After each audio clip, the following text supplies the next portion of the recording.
안녕하세요. 혹시 이런 경우 생각해 보셨나요? 당신이 A 회사 직원인데, 실제로는 B 회사 건물에서 음, B 회사 지시 받으면서 일한다면요. 네, 그렇죠. 서류상 수속이랑 실제 일하는 곳이 다른 경우 말이죠. 법적으로 당신은 대체 누구 직원일까요? 이게 참 애매하죠. 맞습니다. 그래서 오늘 다룰 주제가 바로 그겁니다. 네, 오늘은 바로 이 문제, 묵시적 근로계약 관계라고 하죠. 이게 언제 성립하는지 그 1997년 대법원 판결을 한번 깊이 파헤쳐 보겠습니다. 네, 아주 중요한 판례입니다.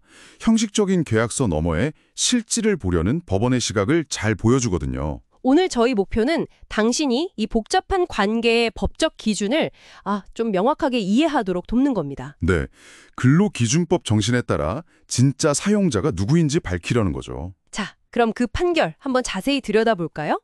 대법원이 어떤 조건들이 충족될 때 그 제3자, 그러니까 B회사를 실질적인 사용자로 볼 수 있다고 했는지요.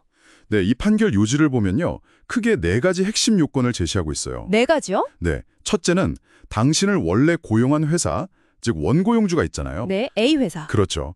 이 회사가 사업주로서 독자성이 거의 없어야 해요. 뭐랄까, 거의 독립성을 잃어서 사실상 B회사의 노무 대행기관, 이 정도 수준이어야 한다는 거죠. 와, 노무 대행기관 수준이요? 그러니까 그냥 이름만 빌려준 회사 정도여야 한다. 네, 그렇습니다. 그냥 형식적이고 명목상 존재에 불과해야 한다는 거예요. 이야, 첫 번째 요건부터가 상당히 까다롭네요. 그걸 입증해야 하는 거잖아요. 맞습니다. 그래서 사실 이 첫 번째 요건 통과가 제일 어렵다고들 해요. 그렇군요. 그럼 두 번째 요건은 뭔가요? 두 번째는 당신과 B회사, 그러니까 제3자와의 관계인데요. 네. 당신이 실질적으로 B회사의 종속적인 관계에 있어야 한다는 겁니다. 업무 지시나 감독 같은 걸 B회사로부터 직접 받는 상황이요. 그러니까 누가 실제로 나에게 일을 시키고 관리하느냐, 이게 중요하다는 거군요. 네, 정확합니다. 실질적인 지휘 감독 관계죠. 알겠습니다. 그럼 세 번째는요? 세 번째 요건은 임금입니다. 임금을 실질적으로 지급하는 주체가 B회사여야 하고요. 월급 봉투에 찍힌 이름이 아니라 실제 돈이 어디서 나오느냐? 네, 그런 셈이죠. 마지막 네 번째는 당신이 제공하는 노동력의 상대방 역시 B회사여야 한다는 겁니다. 그러니까 내가 하는 일이 결국 B회사를 위한 일이어야 한다? 이거군요. 맞습니다. 정리해보면 1. 원고용주가 거의 껍데기뿐이고 2. B회사가 실질적으로 지휘 감독하고 3. 임금도 B회사가 주고 4. 내 노동력도 B회사가 가져간다. 이 네 가지가 다 만족되어야? 네, 그렇죠. 이 모든 걸 종합적으로 봤을 때, 이건 당신하고 B회사 사이에 보이지 않는, 즉 묵시적인 근로계약 관계가 성립되었다. 이렇게 평가할 수 있어야 한다는 겁니다. 우와, 정말 서류보다는 실질적인 관계? 그 통제력이 훨씬 중요하군요. 정확히 보셨어요. 이 모든 요건이 다 충족될 때 비로소 법원이 형식적인 계약을 넘어서 실질 사용자를 B회사로 볼 수 있다는 거죠. 근데 들어보니 요건들이 정말 엄격한데요? 네, 맞아요. 상당히 엄격합니다. 그래서 제가 아까 말씀드렸듯이 이걸 다 인정받기가 현실적으로 쉽지 않다는 걸 보여주는 거죠. 그럼 이 구체적인 판례, 97년에 나온 이 사건은 배경이 뭐였나요? 이 사건은 부당노동행위 구제 신청 사건이었어요. 부당 노동행위요? 네. 사용자가 근로자의 정당한 노조 활동 같은 걸 이유로 불이익을 주는 행위를 말하는데요. 이 사건에서는 노동조합 측에서 자기 조합원들이 서류상 고용된 용역업체 직원이 아니다. 네.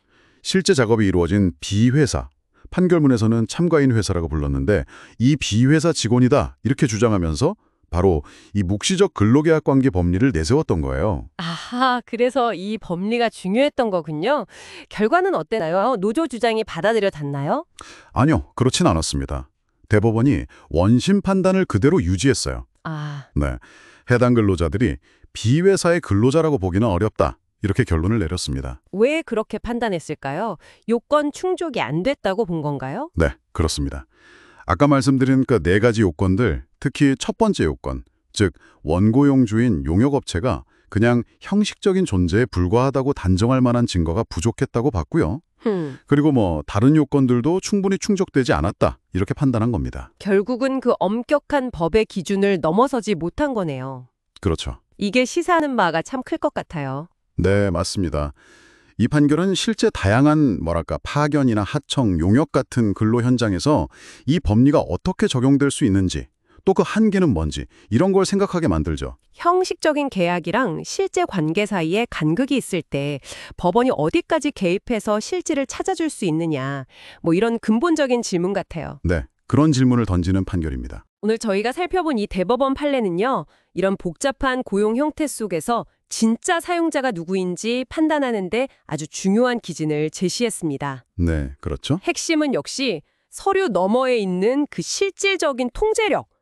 누가 당신의 노동을 실제로 지휘하고 또 대가를 치르고 그 노동으로부터 이익을 얻고 있는가, 바로 이 점인 것 같습니다. 맞습니다. 자, 이 기준들이 당신의 상황에는 어떻게 적용될 수 있을까요? 네, 법원의 기준은 이렇게 명확하게 제시되어 있지만 현실은 훨씬 더 복잡할 수 있잖아요. 그렇죠. 그래서 오늘 저희 나눈 이야기를 바탕으로 당신이 스스로에게 한번 질문을 던져보시면 좋을 것 같아요. 어떤 질문일까요? 예를 들면 이 엄격한 판례 기준 아래에서 실제 현장의 근로자나 사용자, 양측 모두 어떤 점들을 좀 전략적으로 고민해야 할까?